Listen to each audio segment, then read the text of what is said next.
Hey guys, Asalaamu alaikum and welcome back to another video. So in this one, I'm going to show you guys how you can write a nice Islamic will, which is based on the authority of the Quran and Sunnah. Mainly in the Quran, especially Surah An-Nisa. Now, why is this important for us? Well, before we pass from this world and when we think about what we leave behind, it's very important that we establish who gets what exactly of your inheritance. Now, you could probably start thinking that, okay, if I pass away, then my money probably go to my wife.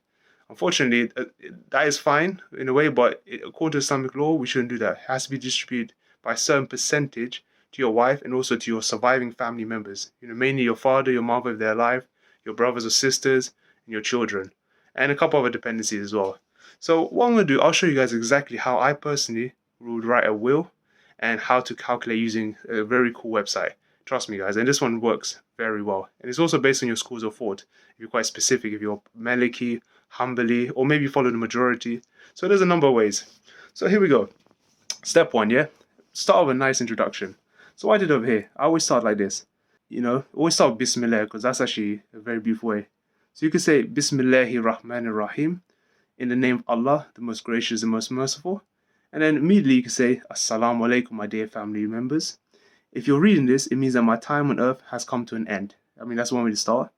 And I'm one step closer to meeting Allah subhanahu wa ta'ala, the creator of everything and all the worlds.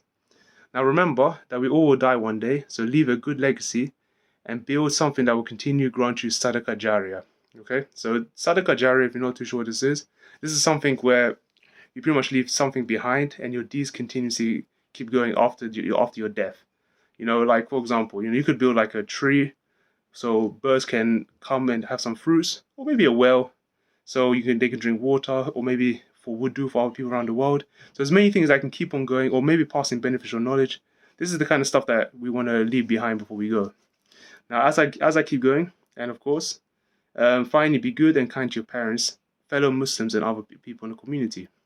Now, let's discuss the Islamic will.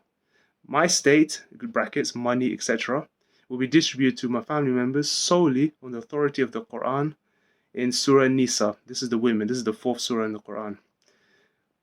And I would like one third, and this is optional. Well, this is highly recommended actually. It's good to give, before you start distributing money to your family, it's good to give probably one third of your estate. And when I say estate, I mean wealth, money, assets to charity. So this is where charity comes in. Because remember, when you pass away, and this is following from Sadaqah Jariyah, if you passing it along, you're doing the Sadaqah Jariyah as part of your charity, then you're going to keep on getting good deeds. So imagine all the goodies you get from that charity that was selected, and people are benefiting from it because of your earnings and because of your estate. So alhamdulillah, this is something I definitely recommend, guys. Seriously, definitely recommend. Yeah, I mean, it's highly recommended in Nadine. So one third to charity. That means the remaining two thirds should be distributed, accordingly to according to the Quran to the rest of your family. So what else did I say here? So I would like one third of my estate to go to an Islamic charity, and then I have designated so and so to be in charge of this. So designate somebody. It's important that you choose someone. Personally, a spouse is a good idea, or someone you trust in the family members that you know will do the perfect job. Anyone, you choose that person. And then as a result, the remaining two thirds of my share will be distributed to my surviving family members as follows. Now I'm going to show you how I calculate this. Yeah. So let's switch the page. I use personally Excel and another website. So let's have a look. Alright guys, so here we go. So this website is called Sharia Wiz. So let me just F11 this. So the website is literally shariawiz.com/calculator. I'm going to put this link into the description. Now this website will pretty much do the percentage calculations of exactly who gets what share of the money on your estate. So let's have a look. So what madhab school of law do you follow? Now I usually just choose the majority because that's probably the simplest one. You might choose Hanafi because there's a lot of you guys and there's a lot of Malikis, so you choose. What is your gender? This is very important, so I'm choosing male. If you are married, is your spouse alive? Yeah. Is your father alive? Now this is quite important because this will literally determine whether your brother and sister gets any money. So I'm just going to say yes, okay? Is your mother alive? Yes. Do you have children? I do. How many sons do you have? None at the moment. So okay, you guys know that about me already. How many daughters do you have? Okay, I'm just going to say one. Let's say two actually. Let's make it a bit more complicated. Two daughters. Do you have any grandchildren from a predeceased son? Nope. Do you have any great-grandchildren from a predeceased son and grandson? In other words, your son. Well, that's a bit confusing. Or your son's daughter. Well, I definitely don't. Do you have any living siblings? Yes. Do you have any full siblings? Yes. How many full brothers do you say? I'm just going to say I have 3 full brothers. So it's not completely true. How many full sisters do you have? 1. Do you have any paternal siblings? So this is talking about your half brothers and half sisters now. So from my father's side, do I have a half brother? No. Let's say no. Do you have any maternal siblings? Let's say yes. Let's say I got 1. 1 half sibling. Oops. How many maternal brothers do you have? 1. Any maternal sisters? I'll say none. Now, what happens here? Look at this. So as a result, it gives you a calculated result. Now, the good thing about this website is it actually explains, tells you the explanation of why this occurs like that. So if I click on show explanations, it says, for example, for the father, he gets 4 27s. Why? The father receives his prescribed 1/6 share of the estate because the descendant had surviving children. But after Awel, the share becomes 4 27s. Now, this is based on Surah An-Nisa, verse 11. To the 2 parents of the deceased belongs a 6 each of what he leaves if he has children. So if your parents are alive, they both get 6 each. So you can kind of see that the mother gets the same result.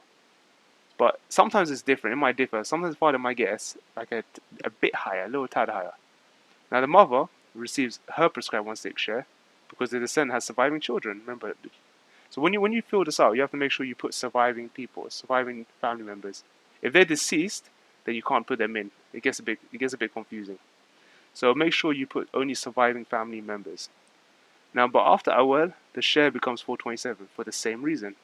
Now, your wife, your spouse, gets slightly less than your father and mother, slightly less. There's reasons for that. She receives 1/8 share of the estate because her husband has surviving children. But after so and so, it becomes 1/9. Now, typically, if you have no children, then this is double. She gets a quarter, according to the Quran. The wife shares a quarter of what you leave if you have no child. But if you have a child, the share is 1/8 after deducting any bequests. Now, daughter, and now you have to remember which daughters. So you have 2 daughters. They will always get the same amount. So daughters equally share 2/3 because there are 2 or more surviving daughters and no surviving sons. And then so on. Then after Awel, the share becomes 8 27s. Now, here's the source.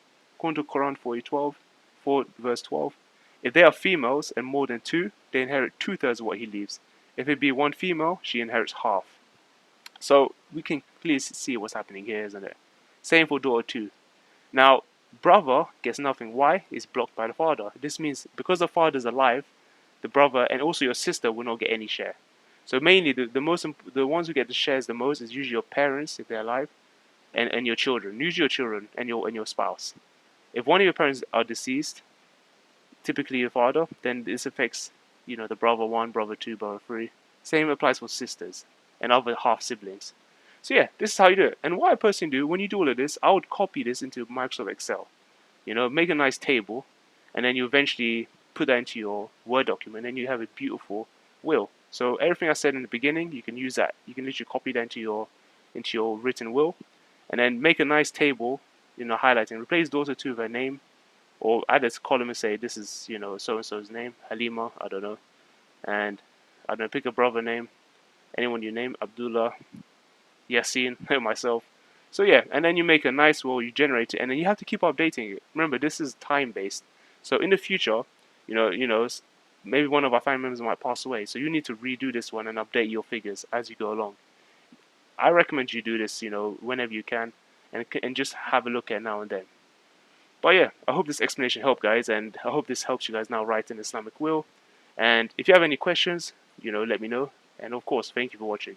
As always, you guys are great, and I can't wait to make another video. So I shall see you guys in the next one. Take care.